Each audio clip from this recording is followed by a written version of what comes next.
علشان الجيم. بقول لك ايه، انا هقوم ادور على الراجل ده قبل ما الفرح يخلص. وانا هفضل هنا عشان ما اقابلش ام العريس الرخمه دي. طيب بقول لكم ايه، ما تيجي نقوم مع البنات نشقب بوكيه الورد.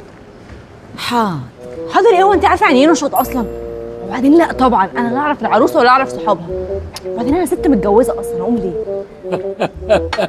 هجموا على الجمبري والاستاكوزا وكل الحاجات اللي انا بحبها. يلا اتفضلوا بالهنا والشفا.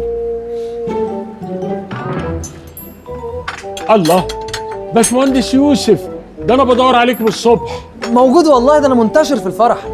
كان معايا كام عميل كده بس انا رفضتهم، قلت بقى عايز افضل حضرتك عشان الميعاد بتاع بكره. طيب ايه رايك نخلي الميعاد يوم الاحد؟ الحد مشكله بس بسبب موضوع ضغط الشغل اللي انا قلت لك عليه ده. يوم الحد ده عندي ميعادين، كل واحد من اللي هو 3 ساعات اللي بيطول ده. هحاول احشر لحضرتك ميعاد ما بينهم. يناسبك كام يوم الحد بقى؟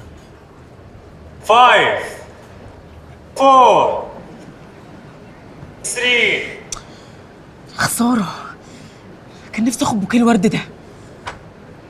2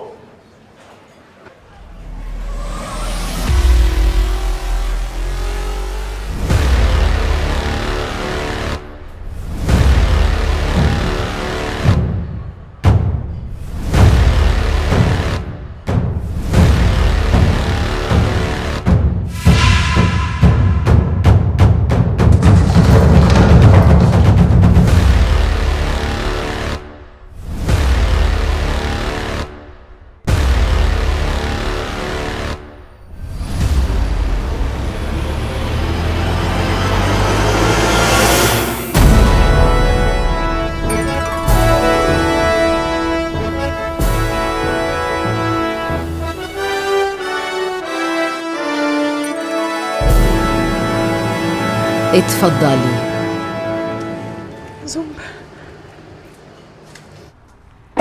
ده احنا بوظنا الفرح. هي غلطتي انا ان انا خدتكم معايا اصلا. هو انت كده كل مره تنكد علينا؟ ما كل الناس يا ربي بتخرج وتتبسط، اشمعنى انا اللي حظي زفت؟ وطبعا بقى لازم تختمها معايا بنكد، صح؟ اختمها؟ اديكي قلتي اختمها، لو ما كنتيش انت بدأتي بنكد ما كنتش انا ختمت. ابقوا تفوا على وشي لو خدتكم معايا في حتة تاني. اتفو. ايه ده؟